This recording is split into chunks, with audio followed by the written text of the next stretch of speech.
Subscribe to Videobob because I know where you live, bitch. Rolls Royce.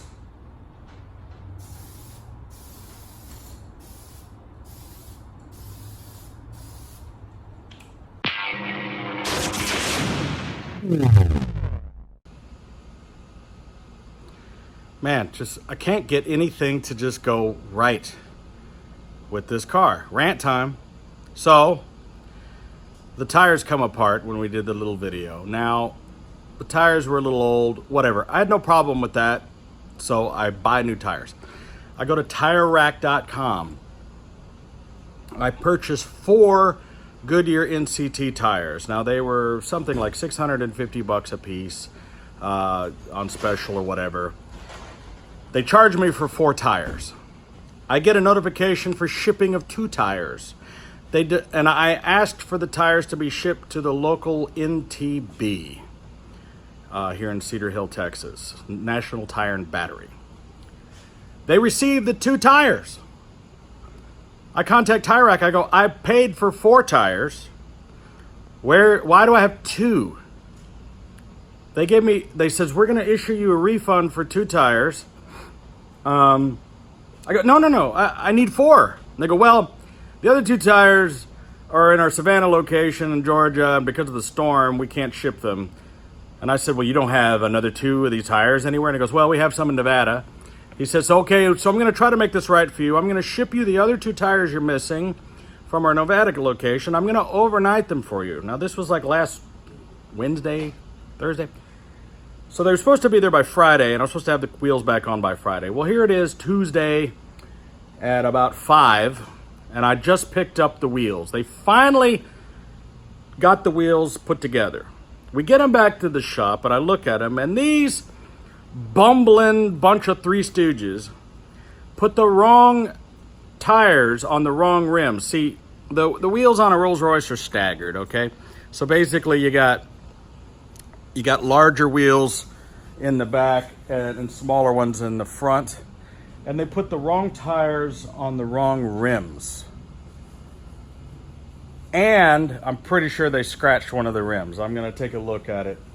And they got goo all over it. And they left the valve stem covers off. It just, and so anyway, I'm on my way back to National Tire and Battery again for the 3rd time. Taking the van to go up there to take them the wheels for them to swap the tires, which means they have to scrape the gosh darn weights off the back of them, which I complained to them. I go, look, I had nice clean black weights on here, and I go, do not put any weights on the face of my wheels. You should see these weights. I mean, this is a bunch of Three Stooges, and when I call up there, the lady that answered the phone was some mumble mouth, yeah, it could be what you want. I'm like, I'm calling to check on my wheels. Yeah, well, they not here, so, you just check back later. I was like, what the who taught you how to answer a phone? So I'm not happy with Tire Rack, not happy with NTB. This shouldn't be hard. Okay, I ordered the wheels, paid for them. They send the wrong tire, or they send me half of my tires. They're supposed to overnight the other tires. I get them Thursday, Friday, Saturday, Sunday, Monday. Like 5 days later, I get the tire. I paid premium price for the top tires you can get for this thing. Not the cheapest tires, the most expensive tires they sell for this car. And I can't even put them on the right wheels. I don't think I'm being difficult here. You know what I mean? It's like I'm not trying to be the chick with the bob cut asking to speak to the manager all the time. You know what I mean? But especially when you're paying premium price for stuff, I mean, I didn't get a discount or anything like that. I'm not asking for special treatment. I just want the tires I paid for delivered together in a reasonable amount of time and put on the right gosh darn rims. Is that too much to ask?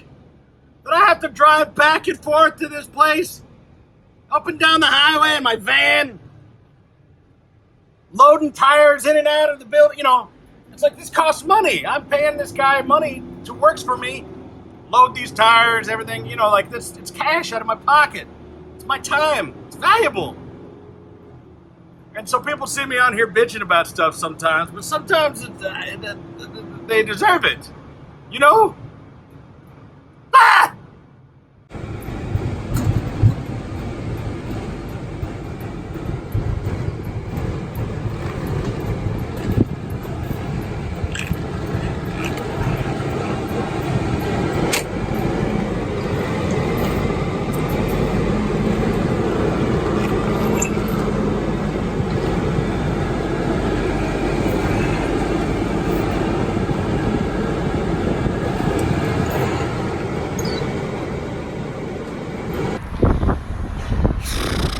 Yeah, I know. Listen, I know people make mistakes. People are only human, you know. The kid doing the tires, like, oh, I don't know. But you know, you expect a certain amount of like knowledge and professionalism when you're dealing with like a company as big as like National Tire and Battery. They're like national and stuff all around the United States and elsewhere. And so, you know, they might say to me, well, you know, we don't deal with specialty cars. So, it's a wheel, dude. It's just a wheel, a painted wheel. My Cadillac, just about every car I'm looking at in this parking lot has a painted wheel. You're trying to tell me you can't change a tire on a painted wheel without scratching it up? You're going to limit your customer base to just people with hubcaps on Kia Rios. This is just one of the things that happens when you're dealing with a specialty vehicle like the Rolls Royce. Because if I was just in a, you know, Chevy Malibu, I'd pull up here and get some, you know, 15-inch tires and be out of here. So this is some of the downsides that you have to face. Poor me, cry me a river, I know. Where a guy with the Phantom's having trouble getting his tires. But it just sucks when you pay $3,000-4,000 for wheels and it's like, you don't get the same service as you would have got with $500 for the wheels. You know what I mean? I don't know, Mike. Am I a bitcher? Am I a complainer? Am I wrong about this? You tell me in the comments what you think. I just want to drive my car with tires. With tires and wheels, that's all. Is that so bad?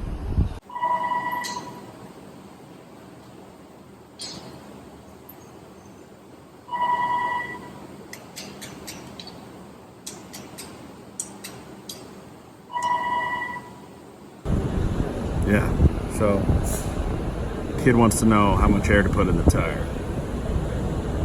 I suggested he read what was on the tire.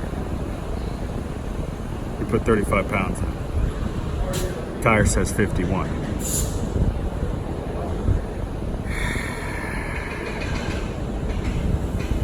This is what I'm dealing with, folks.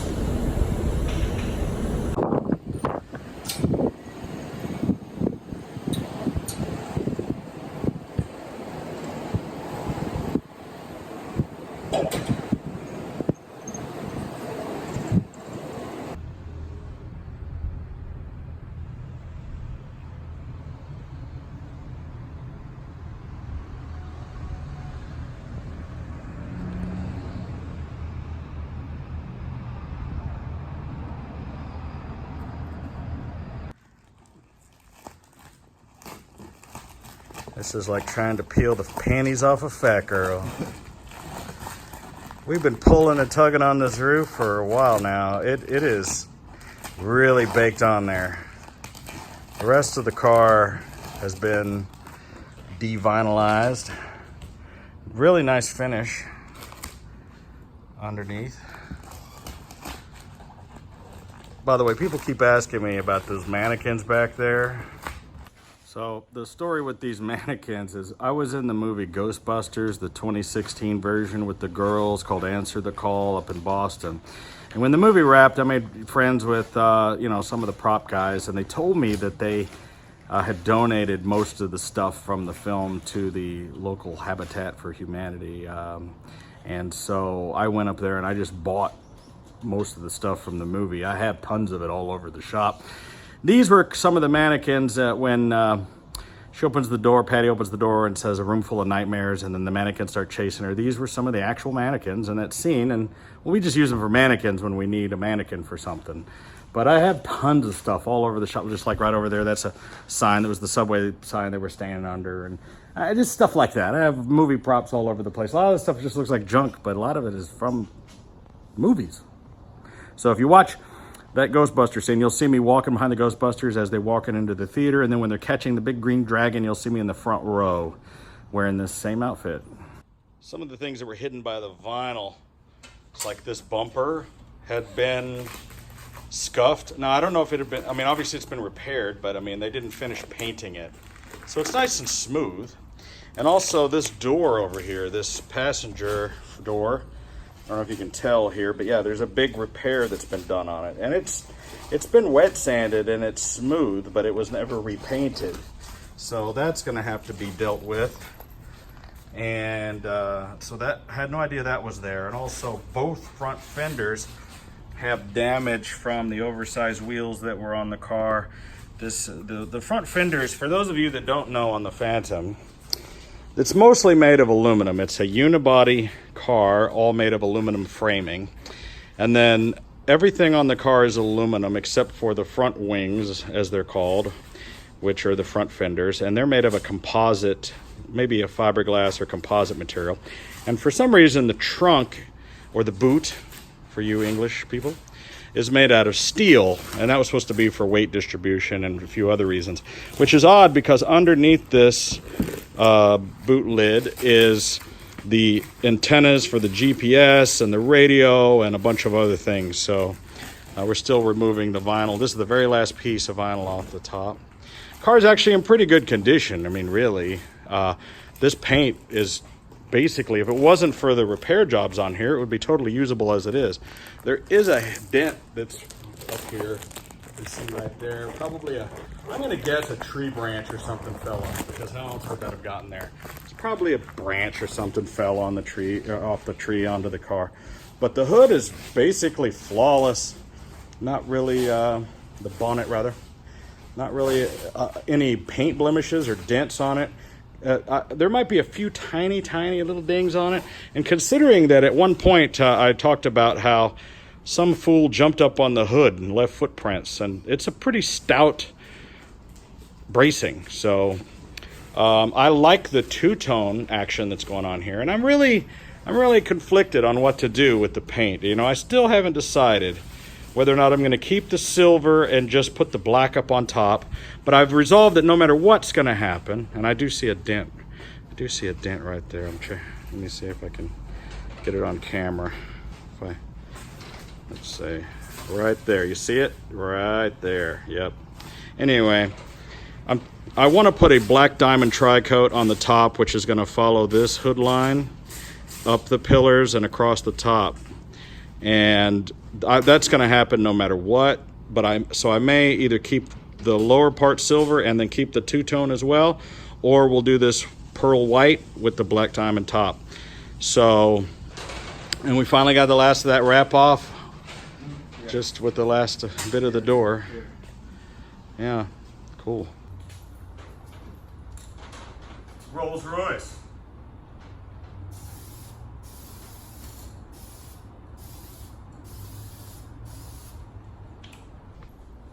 Yeah, that's what we refer to as clickbait.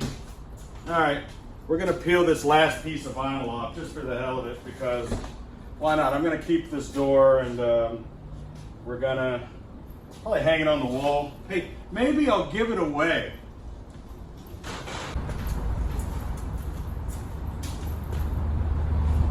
I don't know if this top piece has come. Anyway, maybe what we'll do is we'll have a contest and we'll give this door away as a prize. Winner has to pay for shipping.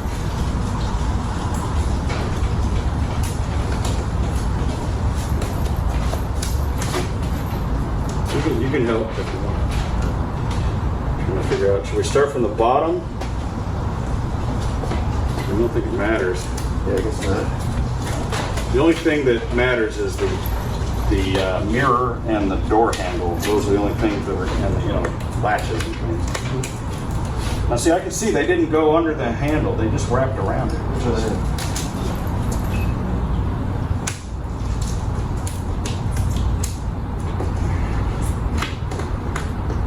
This whole thing has to come. I actually have to keep this, but I got to come off.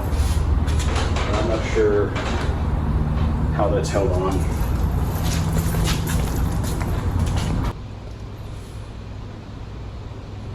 That's one way to find out.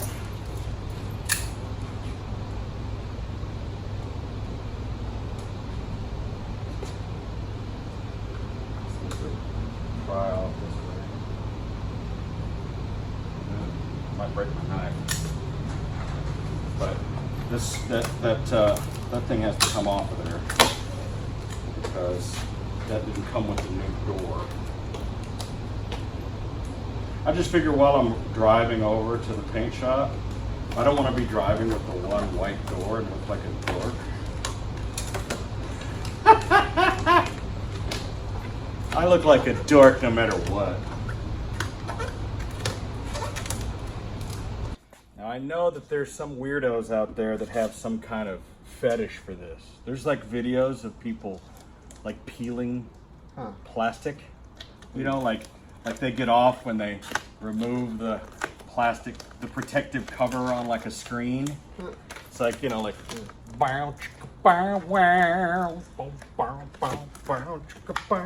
some creep, some brony creep is playing with himself right now watching us unwrap this. Just the sound of vinyl, like the people that, like actually, there's a guy who used to work for me, we're not gonna say his name, but he's got a vinyl fetish. He's got that whole thing about the chicks that wear rubber outfits. And just this sound that we're making, yeah, that. There's creepy dudes that get off on that. So, for you creeps, this is for you.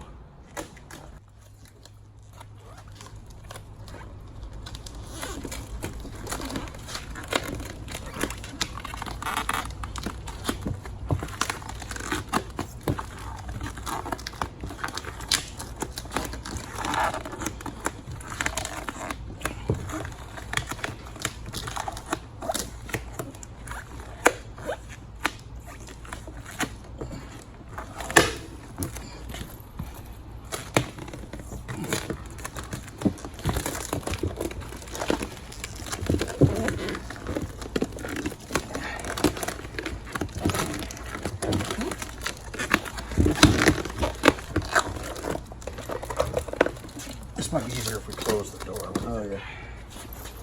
Bear down. Right here. Just the tip.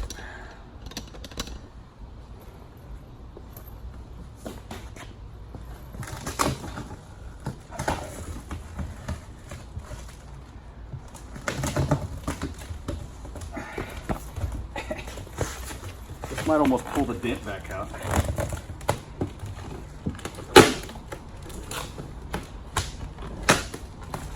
Going for the gusto. Wow. Wow, you can really see the damage under there now.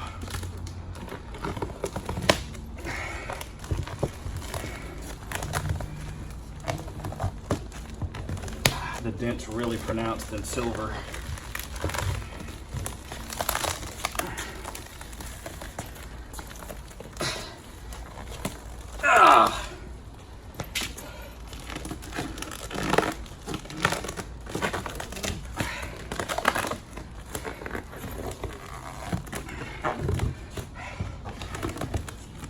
This is a workout.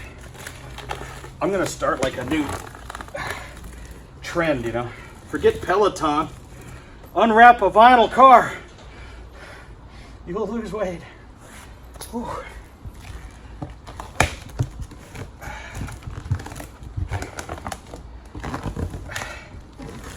Ooh, it gets hot too, like from the stress.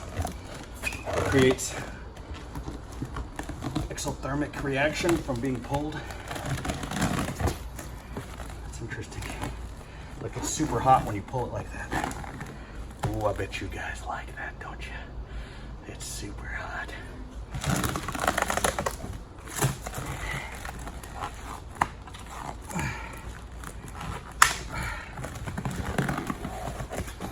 we go. Oh boy. This is it. Yes! What was I thinking? Why did I throw that away? I should have a contest for my Rolls Royce door. No, you guys, I'm going to throw it in the trash. There it is. Still a little piece. I'm out of breath. That was work. So wow, you can really see this dent. You're not gonna fix that with paintless dent repair, dude. That thing is really in there. Because when you see the door in here, and this door is completely gutted, and I'm just using the iPhone light here. This thing is really lightweight, but when you look in there, you can see how gutted this thing is. This door is kind of a blue color. That was just the stuff popping. I didn't drop it that hard. But there it is in silver. So, you know. Whew, it's hot in here. Doesn't look bad, silver. I gotta say, it's not too shabby.